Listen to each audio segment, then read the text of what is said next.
இவைகளெல்லாம் உங்கள் நம்பிக்கைகளா? பதட்டப்படுவது என்பது இயற்கையானது. கோபப்படுவது அவசியமான ஒன்று. மகிழ்ச்சி என்பது நிபந்தனைகளுக்கு உட்பட்டது. மனதை ஒருநிலைப்படுத்தி தியானம் செய்வது கடினம். உங்களைப் பற்றிய உண்மைகளை அறிந்து கொள்ளுங்கள். அமைதி, மகிழ்ச்சி, அன்பு இவற்றை யதார்த்தமாக்குங்கள். விடியலை வரவேற்போம் பிரம்மகுமாரிகளுடன். ஓம் சாந்தி. விடியலை வரவேற்போம் பிரம்மகுமாரிகளுடன் நிகழ்ச்சிக்கு உங்களை அன்புடன் வரவேற்கிறோம். இன்னைக்கு கோபம் அப்படின்றத பற்றி தான் நம்ம பேசிகிட்டு இருக்கோம். கோபம் மற்றவர்களால் தான் வருது. கோபம் சாதாரண ஒரு விஷயம் ஆயிடுச்சு. கோபப்படுவதற்கு நிறைய காரணங்கள் இருக்குது. அதனுடைய விளைவுகள் என்ன அப்படின்றத பற்றி தான் நம்ம கடந்த நிகழ்ச்சியில் பார்த்தோம். இன்னைக்கு மேலும் கோபப்படுவதற்கு மற்றவர்களும் சூழ்நிலையும் தான் காரணம் அப்படின்ற நம்பிக்கை நம்ம எல்லார்கிட்டையும் இருந்துகிட்டே தான் இருக்குது. ஆனால் உண்மை என்னன்னு பார்த்தீங்கன்னா, கோபப்படுவதற்கு முழுமையான காரணம் நம்ம தான் அப்படின்றது நம்மள பல பேருக்கு தெரியறதே இல்லை. இதை கண்மூடித்தனமாக நம்பணும் அப்படின்ற ஒரு கட்டாயம் கண்டிப்பாக இல்லை. இதை பரிசோதித்து பார்த்துட்டு இதுதான் சரி அப்படின்ற முடிவுக்கு வந்தாலே சரியாக இருக்கும். அது மட்டும் இல்லாமல் இதை பற்றி, கோபத்தை பற்றி மேலும் பேசுறதுக்காக நம்ம கூட பிரம்மகுமாரி சகோதரி ஜெயா அவர்கள் வந்திருக்காங்க. ஓம் சாந்தி. ஓம் சாந்தி. அனுபவபூர்வமாக கோபப்படுறதுக்கு உண்மையான காரணம் நம்ம தான் அப்படின்றத நீங்கள் சொல்லியிருக்கீங்க. அது மட்டும் இல்லாமல் கோவப்படுறதுக்கு பல நம்பிக்கைகள் இருக்குது. இந்த காரணத்துக்காக தான் நம்ம கோவப்படுறோம் அப்படின்ற நம்பிக்கைகள் ஒருத்தர்கிட்ட இருக்குது. அதை பற்றி நீங்கள் என்ன நினைக்கிறீங்க? நம்ம குழந்தை பருவத்துலேருந்தே இல்லை சின்ன வயசுலேருந்தே நம்முடைய பேரண்ட்ஸ் ஆகட்டும், இல்லை பேரண்டிங் சிஸ்டம் ஆகட்டும், எந்த இடத்துலையுமே நம்முடைய உணர்வுகள், நம்முடைய எண்ணங்கள் அதை உருவாக்குறது நாம் தான் அப்படின்றது நமக்கு யாருமே சொல்லிக் கொடுக்கல. ஸோ அதனால் கோவப்படுறதுக்கு காரணம் கூட நாம் தான் அப்படின்றது நமக்கு தெரியாமையே போயிடுச்சு. கோவப்படும் போது என்ன சொல்கிறோம் அப்படின்னா, எனக்கு வேறு வழி இல்லை, கோவப்பட்டே ஆகணும், இந்த மாதிரி சூழ்நிலையில் எனக்கு சாய்ஸே இல்லை அப்படின்னு சொல்லிட்டு தான் நாம் கோவப்படுறோம். உண்மை என்ன அப்படின்னா, ஒவ்வொரு அடியிலும் நமக்கு சாய்ஸ் என்பது இருக்குது. ஸோ அந்த சாய்ஸை நாம் நிச்சயமாக புரிஞ்சுக்கிட்டோம் அப்படின்னா கோவப்படுறதுக்கு காரணம் நாம தான் அப்படின்றத நமக்கு புரியும். அப்படின்னா ஒவ்வொரு அடியிலையும் நமக்கு கோவம் வரும்போது நம்மளை நாமே கேள்வி கேட்டுக்கணுமா? நிச்சயமாக. உதாரணத்துக்கு இப்போது நீங்கள் ஒரு கப் எடுத்து வீசுறீங்கன்னு வச்சுக்கோங்க. உடனே நான் கோவப்படுறேன் உங்கள் மேலே, நீங்கள் செஞ்ச செயல் அப்படி, அதனால் நான் கோவப்பட வேண்டியதாக ஆகிடுச்சு அப்படின்னு சொல்கிறேன்.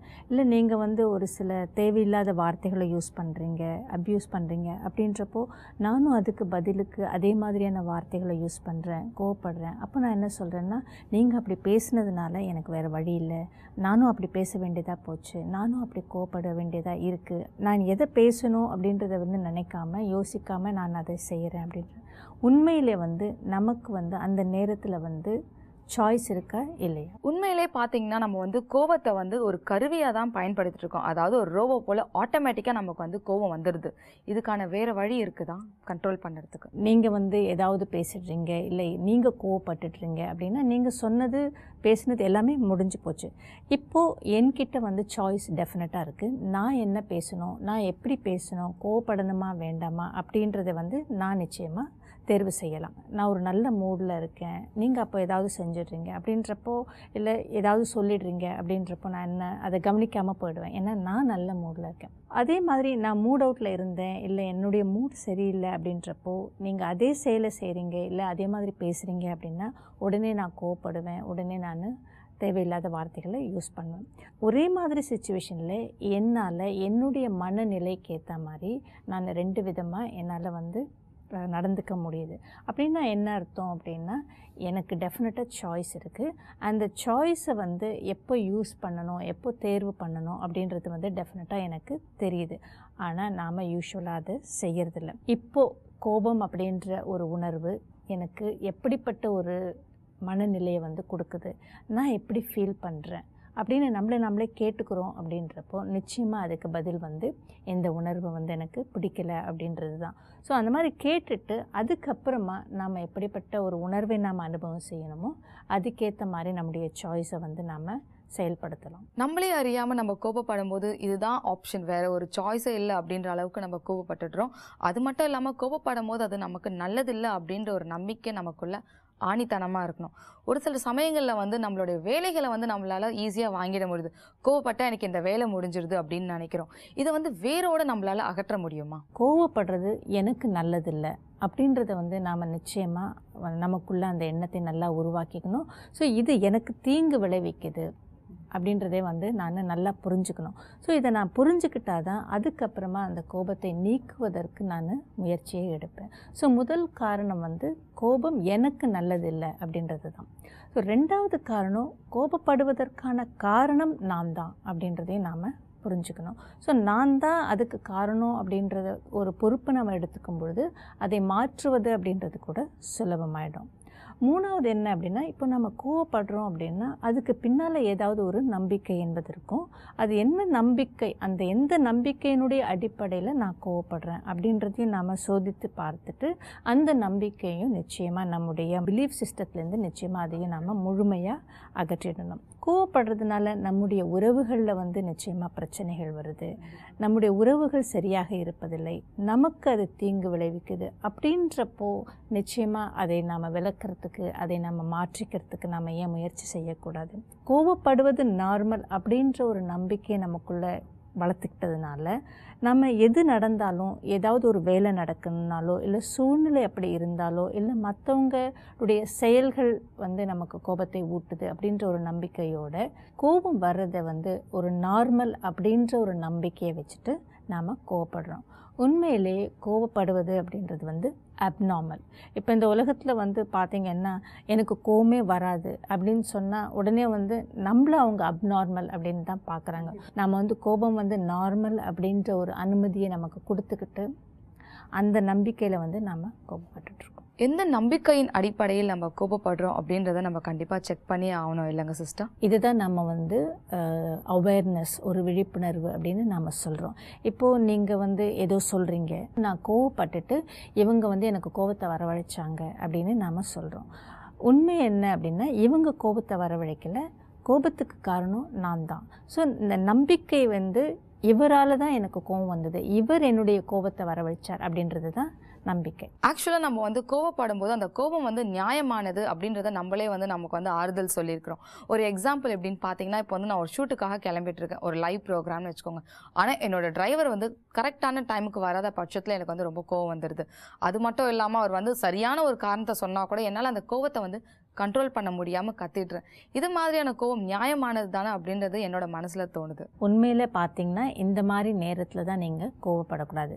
ஃபர்ஸ்ட் ஆஃப் ஆல் நீங்கள் ஒரு லைவ் ப்ரோக்ராமுக்கு போயிட்டுருக்கீங்க. ஸோ உங்களுடைய மனநிலை வந்து ரொம்ப ஸ்டேபிளாக இருக்கணும், ரொம்ப நல்லா இருக்கணும். அப்போ தான் அந்த ப்ரோக்ராமில் நீங்கள் வந்து நல்லா பண்ண முடியும். ரெண்டாவது வந்து நீங்கள் ஓட்டிகிட்டு போகிற டிரைவர் மேலே கத்துறீங்க. ஸோ அவருடைய மனநிலையும் நிச்சயமாக டிஸ்டர்ப் ஆகும். ஸோ இந்த மாதிரியான நேரத்தில் நம்ம கத்துறதுனாலையோ கோவப்படுறதுனாலையோ என்ன பலன்?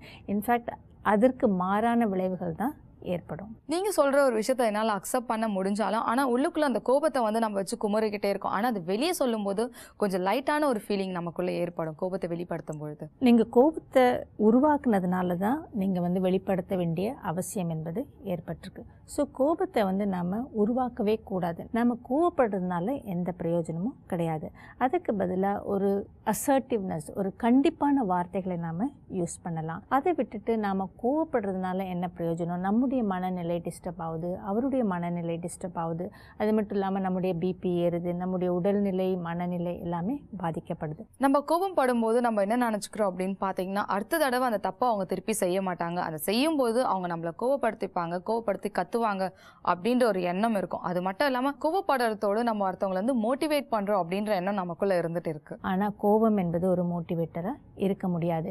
இந்த நம்பிக்கைகள் வந்து ரொம்ப சுலபமாக வந்து பெற்றோர் குழந்தைகள் கிட்ட இருக்குது. அதாவது குழந்தைங்களை வந்து வேலை பண்ண வைக்கணும், குழந்தைங்களை படிக்க வைக்கணும் அப்படின்னா பெற்றோர்கள்கிட்ட இருக்குது. அது மட்டும் இல்லாமல் அலுவலகத்தில் வந்து உயர் அதிகாரிகள் கிட்ட இந்த நம்பிக்கைகள் இருக்குது. அவங்க கீழே வேலை செய்கிறவங்க கிட்ட வேலை வாங்கணும் அப்படின்னா என்ன நினைக்கிறாங்கன்னா, கோவப்பட்டால் அந்த வேலை முடியும். அது மட்டும் இல்லாமல் அவர்களை வந்து அது உற்சாகப்படுத்தும், ஊக்குவிக்கும், அவங்கக்கிட்ட இருக்கிற ஒரு முழு திறமையும் வந்து வெளிவரும் அப்படின்ற ஒரு நம்பிக்கையினுடைய அடிப்படையில் அவங்க மேலே வந்து கத்திகிட்ருப்பாங்க, இல்லை சத்தம் போட்டுட்ருப்பாங்க, இல்லை கோவப்பட்டுட்ருப்பாங்க.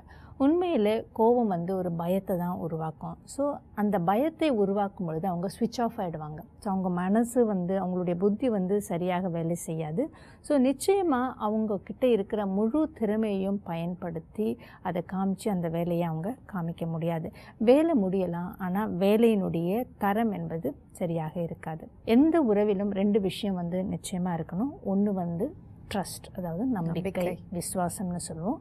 இன்னொன்று வந்து ரெஸ்பெக்ட், மரியாதை. இப்போ நாம் கோபப்படும் பொழுதோ இல்லை அடிக்கடி அவங்கள வந்து திட்டும் போதோ கத்தும் பொழுதோ அவங்களுக்கு வந்து ஒரு பயம் உருவாகும். அந்த உறவில் வந்து நிச்சயமாக ஒரு ட்ரஸ்ட்டும் ரெஸ்பெக்டும் நம்பிக்கையும் மரியாதை என்பது இருக்கிறது இல்லை. ஒருத்தரை கண்ட்ரோலில் கொண்டு வரதுக்காக தான் கோவப்படுறாங்க, கட்டுப்பாட்டுக்குள்ளே கொண்டு வருவதற்காக தான் கோவப்படுறாங்க. ஸோ நாமே கட்டுப்பாட்டை மீறும் பொழுது நாம் எப்படி மற்றவர்களை கட்டுப்பாட்டுக்குள்ளே கொண்டு வர முடியும்? நாம் என்ன நினைக்கிறோன்னா பயப்படுறது தான் மரியாதை கொடுக்கறது அப்படின்றத நினைக்கிறோம். உண்மையிலேயே வந்து அவங்க மரியாதை கொடுக்கல, அவங்க நம்மக்கிட்ட இருக்கிற பயத்தில் வந்து வேலை செய்கிறாங்க. ஸோ பயம், ஃபியர் அப்படின்றதும் ரெஸ்பெக்ட் அப்படின்றதும் ஒன்றா இருக்க முடியாது. அன்பும் பயமும் கூட ஒன்றாக இருக்க முடியாது. ஒவ்வொருத்தருக்குள்ள பல திறமைகள் இருக்கலாம். அவங்களுக்குள்ள என்ன திறமை இருக்குது அப்படின்றத நாம் தெரிஞ்சுக்கிட்டு அவங்களுடைய திறமைகளுக்கு ஏற்ற மாதிரி அவங்களுடைய கெப்பாசிட்டிக்கு ஏற்ற மாதிரி அவர்களை வந்து நாம் ஊக்குவிக்கணுமே தவிர நாம் கோவப்பட்டு அவங்களுடைய கெப்பாசிட்டிக்கு அதிகமாக நாம் அவங்கள வேலை வாங்குறதோ இல்லை அவங்கக்கிட்டேருந்து நாம் எதிர்பார்க்கிறதோ செய்யக்கூடாது. குழந்தைகள் வந்து நாம் சொல்கிறபடி கேட்கணும் இல்லை நாம் சொல்கிற மாதிரி செயல்படணும் அப்படின்றப்போ அங்கே வந்து நாம் அவங்கள இன்ஃப்ளூயன்ஸ் பண்ணணும், அதாவது அவர்களை நம்முடைய வசத்திற்கு கொண்டு வர வேண்டும். ஸோ நம்ம இன்ஃப்ளூயன்ஸ் பண்ணும் பொழுது அவங்களுக்குள்ள அதிகமான திறமைகள் வந்து வெளிப்படும். அதை நம்ம ஊக்குவிக்கலாம், அதை நம்ம மோட்டிவேட் செய்யலாம். நம்ம கூட வேலை பண்ணுறவங்களுக்கு கூட நம்ம வந்து நல்ல முறையில் அவங்கக்கிட்ட வந்து சொல்லி அவங்கள மோட்டிவேட் பண்ணும் பொழுது அவங்கக்கிட்ட இருக்கக்கூடிய முழு திறமையும் நம்ம வெளிக்கொண்டு வர முடியும்.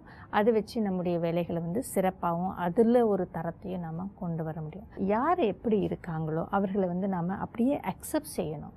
அவங்களுக்குள்ள என்னென்ன இருக்கோ, என்னென்ன திறமைகள் இருக்கோ, என்னென்ன இருக்கோ அதை அப்படியே நாம் ஏற்றுக்கொள்ள வேண்டும். நாம் யாரையும் நாம் மாற்றுவதற்கோ இல்லை அவர்களை வந்து ஒரு கண்ட்ரோலில் கொண்டு வந்து எப்படியாவது மாற்றிடணும் அப்படின்றது நம்ம நிச்சயமாக செய்யக்கூடாது. ரொம்ப ஒரு நல்ல விஷயத்த சொன்னீங்க. ஒருத்தவங்க எப்படி இருக்காங்களோ அப்படி தான் அக்செப்ட் பண்ணிக்கணுன்ட்டு. ஆனால் ஒரு சில நேரங்களில் நம்ம வந்து கட்டாயத்தில் வந்து கோவப்பட்டாதான் அந்த வேலை நடந்தே தீரும் அப்படின்ற ஒரு மனநிலைக்கு தள்ளப்பட்டுடுறோம். எல்லாருக்கிட்டேயுமே வந்து திறமைகள் இருக்குது. ஸோ யார் யாருக்குள்ளே என்னென்ன திறமைகள் இருக்குது, அவங்களுக்குள்ளே என்னென்ன கெப்பாசிட்டி இருக்கோ அதை நம்ம தெரிஞ்சுக்கிட்டு அதை நம்ம புரிஞ்சுக்கிட்டு அவர்களை அவர்களாகவே நாம் ஏற்றுக்கணும். ஸோ அவங்களுடைய கெப்பாசிட்டிக்கு மீறின விஷயங்களை வந்து நாம் என்ன செஞ்சாலும் செய்ய வைக்க முடியாது. கோவப்படும் போது நம்மளோட சக்தி வீணாகுது. அந்த சக்தி வீணாகாமல் இருக்கிறதுக்கு நம்ம எது மாதிரி செயல்பட வேண்டும்? ஆக்சுவலாக கோபம் வந்து ஒரு மோட்டிவேட்டர் அப்படின்ற மாதிரி மற்றவர்கள்கிட்ட நம்ம பயன்படுத்துகிறோம், அதை ஒரு கருவியாக பயன்படுத்துகிறோம். கோவப்படுறதுனால நமக்குள்ளே உருவாகக்கூடிய அந்த மோட்டிவேஷன், அந்த உற்சாகம் கூட நிச்சயமாக வந்து முடிஞ்சு போயிடும். ஏன் அப்படின்னா நாம் கோவப்பட என்ன ஆகுதுன்னா நமக்குள்ள எதிர்மறையான எண்ணங்கள், எதிர்மறையான உணர்வுகள் வந்து உருவாக ஆரம்பிக்கும். அதாவது இந்த வேலை முடியுமோ முடியாதோ, இவங்க பண்ணி முடிப்பாங்களோ முடிக்க மாட்டாங்களோ, அப்படிப்பட்ட ஒரு எதிர்மறையான எண்ணங்கள் உணர்வுகள் கூட நமக்குள்ள வர ஆரம்பிச்சிடும். ஸோ இது வந்து நமக்கே கூட மோட்டிவேஷனாக இருக்க முடியாது. ஏதாவது ஒன்று பண்ணி ஹூக் ஆர் குரூக் வந்து அவங்கள வந்து வேலை செய்ய வச்சிடணும், எப்படியாவது இந்த வேலையை முடிச்சே ஆகணும் அப்படின்னு சொல்லி வேலையை செய்ய முடிச்சிடறோம். வேலையும் முடிஞ்சிடுது. ஆனால் அந்த ரிலேஷன்ஷிப் அப்படின்றது வந்து கெட்டு போயிடுது. வேலையை விட உறவுகள் கூட நமக்குள்ளே நல்லா இருக்கணும். ஸோ உறவு நல்லா இருக்கும் பொழுது, அந்த உறவில் அன்பு இருக்கும் பொழுது, எல்லாருமா சேர்ந்து அந்த வேலையை செய்யும் பொழுது, மகிழ்ச்சியாக இருக்கும் பொழுது கண்டிப்பாக அந்த வேலையினுடைய தரம் என்பது நல்லாவும் இருக்கும். அது மட்டும் இல்லாமல் அந்த உறவு என்பது ரொம்ப ஆரோக்கியமானதாக இருக்கும் பொழுது கண்டிப்பாக அந்த வேலையும் நிச்சயமாக நடக்கும். ஸோ வேலை முடிக்கிறது அப்படின்றது டாஸ்க் ஓரியன்ட் அப்படின்னு சொல்லுவோம். ஸோ வேலையிலேயே குறியாக இருக்கிறது, டாஸ்க் ஓரியன்டாக இல்லாமல் நம்ம உறவுகளுக்கும் மனிதர்களுக்கும் நிச்சயமாக கொஞ்சம் இம்பார்ட்டன்ஸ் கொடுக்கணும். ஸோ பீப்புள் ஓரியன்டாக இருக்கணும். ஸோ யூஸ்வலாக நாம் வந்து இன்டெலிஜென்ஸ், அதாவது ஐக்யூ அதிகமாக இருக்கும்பொழுது, ரேஷ்னல் இன்டெலிஜென்ஸ் இருக்கும்பொழுது, பகுத்தறிவு அதிகமாக இருக்கும்பொழுது நம்ம இப்போ இந்த வேலையை எப்படி முடிக்கணும் அப்படின்றதுல கொஞ்சம் கவனம் செலுத்தி அதுக்கேற்ற மாதிரி நாம் வந்து செயல்படுவோம். எமோஷ்னல் இன்டெலிஜென்ஸ் அப்படின்றப்போ என்ன ஆகுதுன்னா மனிதர்களுடைய எமோஷன்ஸ் எப்படி இருக்குது, அவங்க வந்து எப்படி ஃபீல் பண்ணுறாங்க, அவர்களுடைய உணர்வுகளுக்கு நாம் வந்து முக்கியத்துவம் கொடுத்து நாம் வந்து அவர்களை ஊக்குவிப்போம். நாம் வந்து அதுக்கேற்ற மாதிரி செயல்படுவோம். பல பேர் என்ன நினைக்கிறாங்க அப்படின்னு பார்த்தீங்கன்னா, கோபம் வந்து நம்மளை வந்து பாதுகாக்குது அப்படின்றத வந்து நிறைய பேர் நினச்சிட்டு இருக்காங்க. கோவப்பட்டால் தான் வந்து சர்வைவ் ஆக முடியும் அப்படின்ற ஒரு நம்பிக்கை கூட இருக்குது. எவ்வளோக்கு எவ்வளோ நாம் வந்து ஹையஸ்ட் பொசிஷனில் உயர் அதிகாரிகளாக இருக்கோமோ அவ்வளவுக்கு அவ்வளவு ஊழியர்கள் நம்ம கீழே வேலை பண்ணிகிட்ருப்பாங்க. ஸோ நிறைய பேர் வந்து நம்ம கீழே வேலை பண்ணிகிட்ருப்பாங்க. ஸோ இவ்வளோ பேர்கிட்ட நம்ம கோவப்படுறோம், இவ்வளோ பேர்கிட்ட சத்தம் போடுறோம், இவ்வளோ பேர்கிட்ட வந்து நம்ம கடுமையாக நடந்துக்கிறோம் அப்படின்னா அது வந்து நமக்கு நாமே ஏற்படுத்தி கொள்கிற மிகப்பெரிய ஒரு சேதம் அப்படின்னு தான் நம்ம சொல்லணும். நம்ம வந்து கோபப்படும் பொழுது நம்ம எதிர்மறையான எண்ணங்களை உருவாக்குறோம், எதிர்மறையான உணர்வுகளையும் நாம் உருவாக்குறோம். ஸோ ஒரு நெகட்டிவ் எனர்ஜியை உருவாக்கி நாம் மற்றவங்களுக்கு அனுப்புகிறோம். இப்போது உங்களை நோக்கி வரும்பொழுது பாதியிலேயே வந்து அது டைல்யூட் ஆகிடும், அதாவது அதனுடைய வீரியம் வந்து குறைஞ்சிடும்.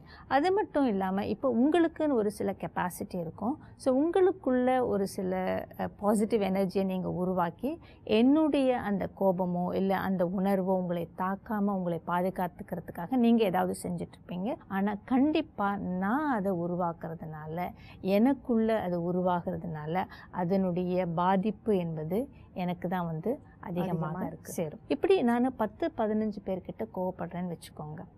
இப்போது நான் கோவப்படும் பொழுது அவங்களுக்கு என்கிட்டேருந்து கோபம் அப்படின்றது வந்து ஒரு வாட்டி தான் கிடைக்கிது. அதனுடைய விளைவு வந்து அவங்கள போய் ஒரு வாட்டி தான் சேரும். எனக்கு 10 வாட்டி மட்டும் அந்த பாதிப்பு வந்து கிடைக்கிறது கிடையாது. அதாவது நான் உருவாக்கி அனுப்பும் பொழுது அந்த பாதிப்பும் ப்ளஸ் அங்கே போன உடனே அவங்களும் சும்மா இருக்க மாட்டாங்க இல்லையா. ஸோ அவங்களும் ரிட்டர்னுக்கு வந்து என்ன நோக்கி ஒரு எதிர்மறையான எண்ணங்களையும் ஒரு நெகட்டிவ் எனர்ஜியும் அனுப்புவாங்க. ஸோ எனக்கு வந்து 20 முறை கிடைக்கும். ஸோ என்னுடைய பாதிப்பு என்பது மிக அதிகமாக இருக்கும். ஸோ இந்த டேமேஜை வந்து நமக்கு செஞ்சுக்கணும் அப்படின்னு நீங்கள் நினச்சிங்கன்னா நிச்சயமாக கோவப்படலாம். நெகட்டிவ் எனர்ஜி பாஸ் பண்ணுறோம், அதாவது கோவப்படும் போது அப்படின்னு சொல்லியிருக்கீங்க. ஆனால் நம்ம யோசிக்கிறதுக்கு முன்னாடியே அதுக்கான ரியாக்ஷன் கொடுத்துடுறோம். செயல்களாகட்டும் இல்லை வார்த்தைகளாலே ஆகட்டும் நம்மளோட கோபத்தை நம்ம வந்து சீக்கிரமாக வெளிப்படுத்திடுறோம். இப்போ கோபம் வரக்கூடாது அப்படின்றது இல்லை, கோபத்தை நம்ம வந்து கட்டுப்படுத்தணும் அப்படின்றத வந்து அந்த மாதிரி சூழ்நிலைகள் இல்லாதப்போ நமக்குள்ளே வந்து பயிற்சி செஞ்சு வச்சுக்கணும். கோவப்படுறது வந்து ரொம்ப சகஜமான விஷயந்தான், ரொம்ப நார்மலான விஷயந்தான் அப்படின்றது தான் வந்து எல்லாருமே நம்பிட்டுருக்காங்க. ஸோ இது வந்து ஒரு நேச்சுரலான விஷயம், ரொம்ப இயற்கையானது கோவப்படுறது அப்படின்றது வந்து நமக்குள்ளே வந்து ரொம்ப ஆழமாக நம்பிட்டுருக்கிறதுனால நாம் வந்து அதை போக்குவதற்கு நாம் எதையுமே செய்யறதில்லை. உண்மையிலே வந்து ஒரு அன்நேச்சுரல் செயற்கையான விஷயம் இருந்தால் தான் வந்து அதை மாற்றுவதற்கு நாம் முயற்சி செய்வோம். உதாரணத்துக்கு ஒரு சிலருடைய பாடி டெம்பரேச்சர்னு எடுத்துக்கிட்டிங்கன்னா கொஞ்சம் அதிகமாக இருக்கும். ஸோ அந்த மாதிரி இருக்கிற நேரத்தில் வந்து அது வந்து நேச்சுரல், அது வந்து இயற்கையானது அப்படின்னு சொல்லிட்டு அதை மாற்றுவதற்கு நம்ம எதுவுமே செய்ய மாட்டோம். ஆனால் எவ்வளோ இருக்கணுமோ அந்த டெம்பரேச்சர் விட அதிகமாக இருக்கும்பொழுது தான் அது வந்து அப்நார்மல் அப்படின்னு சொல்லிட்டு அதை குறைக்கிறதுக்கு நாம் என்னெல்லாம் செய்யணுமோ அதை செய்வோம். அதே மாதிரி நம்முடைய உடலில் வந்து ஏதாவது ஒரு வலி இருக்குது இல்லை ஏதாவது ஒரு வியாதி இருக்குது அப்படின்றப்போ நமக்கு அது போக்குறதுக்கான வழி இருக்குது அப்படின்றப்போ வந்து நம்ம அதற்கான முயற்சிகளை எடுப்போம். அது போக்குவதற்கு வழி இல்லை அப்படின்றப்போ அதை நம்ம ஏற்றுக்கொள்கிறோம், அதை அக்செப்ட் பண்ணிவிட்டு அந்த வலியோடு வாழ்வதற்கு கற்றுக்கொள்கிறோம். ஆனால் அதுக்காக வந்து அதை நம்ம நேச்சுரல், இயற்கையானது அப்படின்னு நம்ம சொல்ல முடியாது. ஸோ அதே மாதிரி தான் திரும்ப திரும்ப நாம் வந்து கோவப்படுறதுனால அதை வந்து நாம் நேச்சுரல் அப்படின்னு சொல்லிட்டு நமக்குள்ளே வந்து அந்த நம்பிக்கையை வச்சுக்கிட்டு அதை நாம் வெளிப்படுத்திகிட்ருக்கோம். உதாரணத்துக்கு வந்து நம்ம வந்து ஏதாவது ஃப்ரைடு ஃபுட்டு சாப்பிட்றோம். ரீசெண்டாக நீங்கள் பார்த்தீங்கன்னா வந்து நம்முடைய உணவு என்பது அவ்வளோ ஆரோக்கியமானதாக இல்லை. ஃப்ரைடு ஃபுட் சாப்பிட்றோம் இல்லை ஜங்க் ஃபுட் சாப்பிட்றோம் அப்படின்றப்போ நம்முடைய உடலில் வந்து அந்த டாக்ஸின்ஸ் வந்து ஜாஸ்தி ஆகிட்டே போகும்.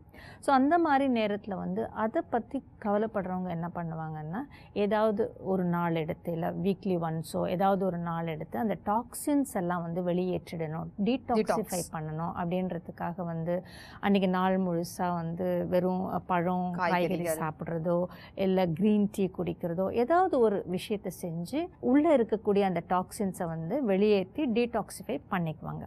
பட் எல்லாரும் அதை செய்கிறதில்ல. யார் வந்து இதை பற்றி கவலைப்படுறாங்களோ, இதுக்கு கவனம் கொடுக்குறாங்களோ அவங்க அதை செய்கிறாங்க. ஸோ அதே மாதிரி தான் நமக்குள்ளே வந்து கோவப்படுறதுனாலையும் டென்ஷன் ஆகிறதுனாலையும் இந்த மாதிரியான விஷயங்கள் எல்லாம் வந்து ஒரு டாக்ஸின்ஸ் மாதிரி தான், ஒரு நச்சுத்தன்மை வாய்ந்த விஷயங்கள் தான் நமக்குள்ளே வந்து பாதிப்பை ஏற்படுத்தக்கூடிய ஒரு விஷயங்கள். அது நமக்குள்ளே இருக்குது. ஆனால் அதை பற்றி நம்ம கவலைப்படும் பொழுது இந்த டாக்ஸின்ஸை நம்ம வெளியேற்றணும் அப்படின்ற கவனத்தை கொடுக்கும் பொழுது தான் நம்ம வந்து மெடிடேஷன் பண்ணுறதோ இல்லை தியானம் பண்ணுறதோ இல்லை அதுக்குன்னு ஏதாவது ஒரு முயற்சி எடுத்து அதை நம்ம வெளியேற்றணும். ஸோ நாம் அதுக்கான ஒரு எஃபர்ட்டை செஞ்சு தான் நம்ம வந்து இதை மாற்ற வேண்டியிருக்கோம். ஸோ கோபம் வரக்கூடாது அப்படின்னு வந்து சூழ்நிலை அப்போ சொல்கிறது கிடையாது. ஜென்ரலாகவே இந்த மாதிரியான விஷயங்கள் எனக்கு நல்லதில்லை, எனக்கு வந்து தீங்கு விளைவிக்குது, இது வந்து ஒரு ஒரு அபாயகரமானது, இது வந்து என்னுடைய உறவுகளில் வந்து பாதிப்பை ஏற்படுத்துது அப்படின்றதெல்லாம் புரிஞ்சுக்கிட்டு இது எனக்கு நல்லதில்லை, ஸோ இந்த டாக்ஸின்ஸ் எல்லாம் வந்து எனக்குள்ளே இருக்கிறது வந்து நல்லதில்லை அப்படின்ற ஒரு மைண்ட் செட்டை வச்சுட்டு அதுக்கப்புறமா அதற்கான முயற்சி எடுக்கும் பொழுது தான் நம்ம தியானம் பண்ணுறது, மெடிடேஷன் பண்ணுறது அதெல்லாம் நம்ம பண்ண முடியும். இப்போ இருக்கவங்க வந்து எல்லாருமே வந்து தன்னுடைய உடல் நலத்துக்கு வந்து பாதுகாப்பு கொடுத்துக்கிறாங்க, அதாவது டிடாக்சிஃபிகேஷன் இது மாதிரி நிறைய விஷயங்கள் செய்கிறாங்க. ஆனால் மனசளவில் கோபத்தை கட்டுப்படுத்துறதுக்கு யாருமே எந்த ஒரு முயற்சியுமே எடுக்கிறது இல்லை. எனக்கு தெரிஞ்ச ஒருத்தர் வந்து உயர்ந்த பதவியில் இருக்கிறவர், அவருக்கு கீழே வேலை செஞ்சுட்டு இருக்க டைப்பிஸ்ட்டை வந்து அடிக்கடி சத்தம் போட்டுகிட்டே இருப்பார். நானும் அதை வந்து பார்த்துருக்கேன். ஒரு காலகட்டத்தில் அந்த டைப்பிஸ்ட் வந்து அந்த வேலையை விட்டுட்டே போயிட்டாங்க. நான் வந்து எனக்கு அவர் நெருங்கியவர் அப்படின்றதுக்காக நான் அவர்கிட்ட போய் இதை பற்றி கேட்டேன், எதுக்காக அவங்கள வந்து நீங்கள் வந்து சத்தம் போட்டுகிட்டே இருக்கீங்க அப்படின்றதுக்கு. அதுக்கு அவர் சொன்ன பதில் கொஞ்சம் வித்தியாசமாக தான் இருந்துச்சு. அதாவது, நான் நிஜமாலுமே கோவப்பட்டு கத்தலை, சும்மா கோவப்படுற மாதிரி தான் நான் நடிக்கிறேன் அப்படின்னு சொன்னார். இதில் எனக்கு இருக்க ஒரு டவுட் என்ன அப்படின்னு பார்த்தீங்கன்னா, இதை மாதிரி நடிக்கும்போது கூட, அந்த கோபம் வரா மாதிரி நடிக்கும்போது கூட உடலுக்கு ஏதாச்சும் பாதிப்பு ஏற்படுதா அப்படின்றத பற்றி நான் கொஞ்சம் தெரிஞ்சுக்கணும். கோவப்படுற மாதிரி நடித்தா மட்டும் என்ன, நம்ம சத்தம் போடுறதுனால கண்டிப்பாக டாக்ஸின்ஸ் என்பது உருவாகி தான் தீரும். இப்போது கொஞ்சம் யோசித்து பாருங்கள், நாம் வந்து சத்தம் போடுறதுனால, நாம் வந்து அவங்கக்கிட்ட வந்து கோவப்படுற மாதிரி நடிக்கிறதுனால அதனுடைய நஷ்டம் கூட நமக்கு தான். நம்மளை யாரோ சத்தம் போடுறாங்க, நம்மக்கிட்ட அப்படி கத்துறாங்க, திட்டுறாங்க அப்படின்றப்போ நாம் எப்படி ஃபீல் பண்ணுவோம் இல்லையா? ரொம்ப மனம் வந்து வருத்தமாக இருக்கும், நமக்கு வந்து வேலை பண்ணக்கூடிய அந்த மூடே இருக்காது. ஸோ அதே மாதிரி தான் அவர் வந்து அவருடைய டைப்பிஸ்ட்டை சத்தம் போடும்பொழுது அவங்களுக்குள்ளே வந்து நிச்சயமாக வந்து ஒரு உற்சாகம் இல்லாமல் ஒரு நிலைமை தான் இருக்கும். அவங்க வந்து தன்னுடைய இடத்துக்கு போய் உக்காந்துட்டு மறுபடியும் ஒரு சாதாரண நிலைக்கு வர்றதுக்கு, ஸ்டெபிளைஸ் ஆகிறதுக்கு வந்து கொஞ்சம் நேரம் என்பது நிச்சயமாக பிடிக்கும். ஸோ இந்த மாதிரி நாம் வந்து சத்தம் போட்டு வேலை வாங்கிறதுனால வந்து நிறைய நெகட்டிவ் எனர்ஜியை வந்து நம்மளுக்குள்ளே தான் நாம் உருவாக்குறோம். கண்டிப்பாக அதனுடைய பாதிப்பாக, அதனுடைய விளைவாக நிறைய டாக்ஸின்ஸ் என்பது உருவாகுது. கோபப்படும் போது, நான் கூட வந்து கோபப்படும் போது நான் வந்து ரொம்ப பலசாலியாக நான் நினச்சிப்பேன். கோவப்பட்டால் நான் வந்து எதையும் சாதிச்சிடலாம். It gives me one kind of power. அதுக்கு காரணம் வந்து அந்த அட்ரினலின் ரஷ் தான். நாம் கோவப்படும் பொழுது இல்லை சத்தம் போடும் பொழுது நாம் என்ன நினைக்கிறோன்னா, அது ஒரு அலர்ட்னஸை வந்து கொடுக்குது, நாம் வந்து ஒரு அலர்ட்டாக ஃபீல் பண்ணுறோம் அப்படின்னு நாம் நினைக்கிறோம். ஆக்சுவலாக அதுக்கு காரணம் வந்து நமக்குள்ளே வந்து ஒரு அட்ரினலின் ரஷ் உருவாகுது, அந்த ஹார்மோனுடைய சுரப்பு என்பது அதிகப்படுது. அதனால தான் அந்த மாதிரியான ஒரு உணர்வை நாம் அனுபவம் செய்கிறோம். இப்போது சத்தம் போட்டதுக்கு அப்புறமா, கோவப்பட்டதுக்கு அப்புறமா எப்படி ஃபீல் பண்ணுறோம் அப்படின்னா, நிச்சயமாக ஒரு ட்ரெயின்டு ஃபீலிங், ஒரு எக்ஸாஸ்டான ஃபீலிங், ரொம்ப டயர்டாக ஃபீல் பண்ணுவோம். அப்படின்னா என்ன அர்த்தம்னா, நம்முடைய எனர்ஜி, நம்முடைய சக்தி என்பது நிறைய வீணாகி இருக்குது அப்படின்றது தான் அதனுடைய அர்த்தம். இப்போது அந்த ஹார்மோன்களுடைய சுரப்பு வந்து அதிகமாயிட்டே இருக்கும் பொழுது நாம் ஒரு காலகட்டத்தில் அதுக்கு நாம் அடிக்டடாக ஆகிடுவோம். நம்ம அந்த ஹார்மோன் சுரப்பிற்கு ஒரு அடிமையாக ஆகிடுவோம். ஸோ அதிகமான ஹார்மோன் சுரப்பு என்பது நிச்சயமாக ஒரு காலகட்டத்துக்கு அப்புறமா டாக்ஸின்ஸ், ஒரு நச்சுத்தன்மை வாய்ந்ததாக மாறி நமக்குள்ள அதிகமான பாதிப்பை என்பது ஏற்படுத்துகிறது. எல்லா கோணத்துலேயும் நம்ம பார்க்கும் பொழுது கோபம் அப்படின்றது வந்து அதிகமான சேதத்தை, பாதிப்பை நமக்குள்ளே உருவாக்குது அப்படின்றத நாம் புரிஞ்சுக்கணும். இப்போ பல சமயங்களில் நம்ம நியூஸ் பேப்பரில் படிக்கிறோம், இல்லை கேள்விப்படுறோம், யாரோ ஒருத்தர் வந்து தன்னைத்தானே வந்து கத்தியால் குத்திக்கிட்டாரு, இல்லை ரிஸ்ட்டை வந்து ஒரு கத்தியால் கட் பண்ணிக்கிட்டாரு அப்படின்றதெல்லாம் வந்து நம்ம பார்க்குறோம், கேள்விப்படுறோம், படிக்கிறோம். அப்போ நமக்குள்ளே என்ன தோணுது அப்படின்னா, ஒருத்தர் வந்து தனக்குத்தானே இப்படிப்பட்ட ஒரு சேதத்தை வந்து, ஒரு டேமேஜை வந்து உருவாக்கிக்கிறது என்பது சாத்தியமா அப்படின்ற ஒரு கேள்வி என்பது நமக்குள்ளே உருவாகுது. கொஞ்சம் யோசிச்சு பாருங்கள், இது வந்து ஒரு உடல் ரீதியான சேதம், ஒரு உடல் ரீதியான பாதிப்பு, ஃபிசிக்கல் ஹார்ம் அப்படின்னு தான் நம்ம சொல்லலாம். ஸோ ஃபிசிக்கல் ஹார்ம் ஆகும் பொழுது அவங்கள வந்து நம்ம ஹாஸ்பிட்டலுக்கு எடுத்துன்னு போகிறோம், சிகிச்சை கொடுக்குறோம். இதை வந்து பலர் வந்து பண்ணிகிட்ருக்காங்க. உண்மையிலேயே கோவப்படுறது அப்படின்றது, டென்ஷன் ஆகிறது அப்படின்றது வந்து ஒரு எமோஷ்னல் ஹார்ம், மென்டல் ஹார்ம். நம்முடைய மனதை நாமே வந்து பாதிப்புக்கு உள்ளாக்கிக்கிறோம், நம்முடைய மனதை நாமே வந்து டேமேஜ் பண்ணிக்கிறோம். ஸோ இந்த மாதிரியான ஒரு ஃபிசிக்கல் ஹார்மை வந்து நம்ம கேள்விப்பட்டிருக்கோம். ஆனால் மென்டல் ஹார்மை, ஆர் எமோஷ்னல் ஹார்மை வந்து நாம் வந்து நமக்கு தெரியும், நிறைய பேர் வந்து அதுக்கு வந்து கவனம் கொடுக்கறதில்ல. ஸோ ஜஸ்ட் இமேஜின் பண்ணி பாருங்கள், நமக்கு நாம் ஏன் வந்து ஒரு டேமேஜை வந்து உருவாக்கிக்கணும். நிச்சயமாக நீங்கள் சொன்ன ஒரு விஷயத்தை இது வரைக்கும் யாருமே யோசிச்சதே இல்லை, நான் கூட யோசிச்சதே இல்லை இது போல்.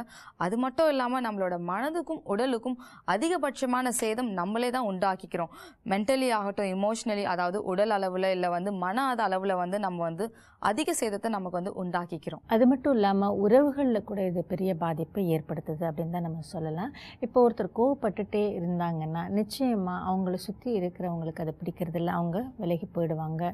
அவங்க அது மட்டும் இல்லாமல் அந்த கோபத்தினால அவர் தனியாகிடலாம், அவர் வந்து எல்லாரையும் விட்டு விலகி போகக்கூடிய அளவில் வந்துடலாம். ஸோ அவங்க வந்து தனிமையாகிடுவாங்க. இது என்னோட பர்சனாலிட்டியாகவே மாறிவிட்டுச்சு. ஆனால் இது எப்போ என்னோட பர்சனாலிட்டியாக மாறுச்சு அப்படின்றது எனக்கே தெரியலை. இதுக்கான முக்கிய காரணம் நமக்குள்ளே உருவாகக்கூடிய இந்த டிஸ்டர்பன்ஸ் தான்.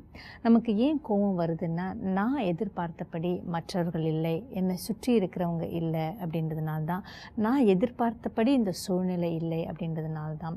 நான் எதிர்பார்த்தபடியே மற்றவர்கள் நடந்து கொள்ளணும், நான் எதிர்பார்த்த மாதிரியே இந்த உலகம் இருக்கணும் அப்படின்னு நாம் நினைக்கிறோம்.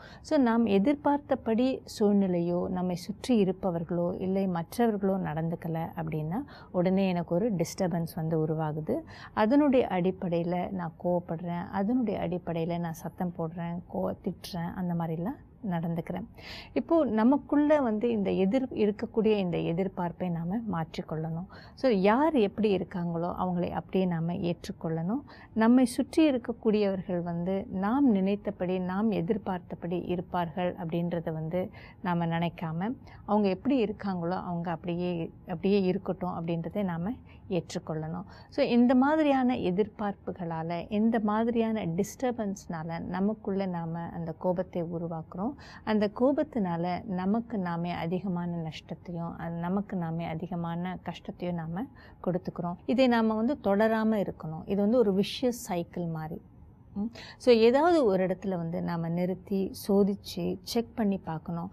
நாள் முழுசில் எதுக்காக எனக்கு கோபம் வந்தது, ஏன் வந்தது, அதுக்கு பின்னால் இருக்கக்கூடிய நம்பிக்கை என்ன, அதை செக் பண்ணி அதை நம்ம முழுவதுமாக அகற்றிடணும். நமக்குள்ளே வரக்கூடிய அந்த கோபத்துக்கான காரணத்தை கண்டுபிடிச்சு அதை நாம் மாற்றிக்கொள்ளணும். ஏதாவது செஞ்சு நமக்குள்ளே உருவாகக்கூடிய இந்த எமோஷ்னல் டிஸ்டர்பன்ஸை வந்து நாம் கண்டிப்பாக நிறுத்தியாகணும். அப்படி நாம் நிறுத்திடும் போது நிச்சயமாக நம்முடைய வாழ்க்கை என்பது ரொம்ப ஸ்மூத்தாக இருக்கும். கோபத்தை பற்றின நிறைய விஷயங்கள் சொன்னீங்க. அதை பற்றி மேலும் தெரிஞ்சுக்கணுன்ற ஆவல் எங்களுக்குள்ளேயும் இருந்துட்டு இருக்கு. மீண்டும் சந்திப்போம். ஓம் சாந்தி. ஓம் சாந்தி. கோபத்தை பற்றின நிறைய விஷயங்களை நம்ம தெரிஞ்சுக்கிட்டோம். மேலும் உங்களுக்கு இதை பற்றின ஏதாவது கேள்விகளும் சந்தேகங்களும் இருந்தால் எங்களை தொடர்பு கொள்ளலாம் அல்லது அருகில் உள்ள சென்டருக்கு செல்லலாம். ஓம் சாந்தி. ஓம் சாந்தி.